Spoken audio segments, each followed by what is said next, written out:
Uma briga muito interessante para ver quem vai deixar a Série A no ano que vem. E uma briga bem interessante também para ver quem serão os brasileiros que vão representar a nação na Libertadores. E para falar do Inter, já que olha o que o Campeonato Brasileiro tem. O Inter tem um poder muito grande na rodada passada e na próxima. O Inter agora vem para o Rio de Janeiro pegar o Vasco em São Januário. O Inter pegou o Inter lá. O Inter pegou o Santos lá. O Inter pegou, foi titular e reserva. Um contra o outro, é espelho. O Vasco ganha o do Inter aqui. O Vasco abre 3 pontos do Santos, dependendo do resultado do Santos, é claro. Porque estão os dois com 30 pontos, o Vasco em 17º e o Santos em 18º. Cara, estão muito próximos. Só que o Santos, depois dos 7 gols, abriu uma vantagem de gols contra bem maior do que a do Vasco, né? São 11 contra 11 do Vasco. Já imaginou, Fernandão, que o primeiro critério é o número de vitórias. Vamos supor que empate e esse jogo aí desse caminhão de gols joga o saldo do Santos lá embaixo. Mas é e isso. Aí seja o que você está falando, seja o que coloca uma única partida, pode ser o fator decisivo para colocar o Santos na Série B Nesse momento 2024. são 10 gols de diferença. É muito gol, irmão. Os dois, são 10 gols de diferença. É muito gol. O Curitiba está a 10 pontos de distância do 17º colocado, que é o Vasco, e o América Mineiro a 11 pontos. Esses dois eu acho que não tem muito ponto de correr, porque faltam 10 rodadas, 30 pontos.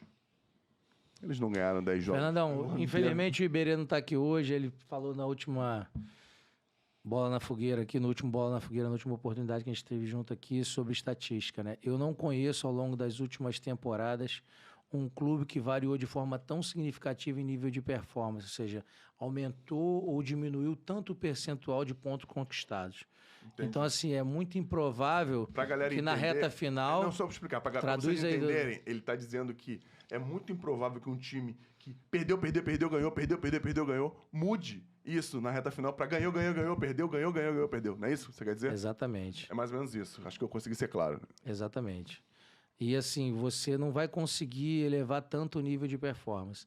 Semana também estudando alguns artigos sobre a mudança do treinador, a mudança do comando técnico, né?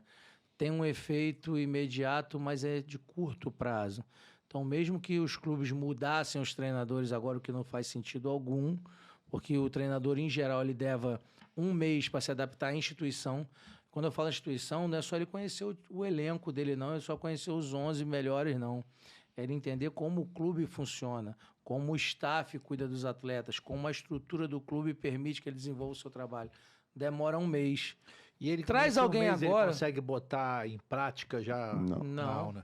Primeiro, 1 mês é para detectar. É o que os estudos apontam, que detecta como ele consegue se perceber no cenário. Isso. Em 1 mês, geralmente, aí ele tem média começa 4 a 5 mudar. jogos.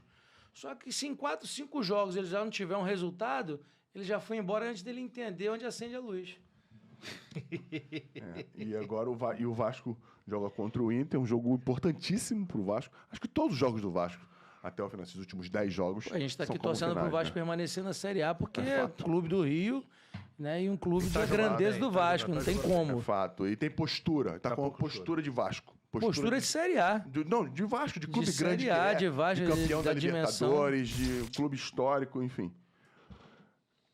Me desculpe você que é de Santos, que torce pro Santos, mas tá feia a aqui coisa. a gente tá torcendo pro Vasco.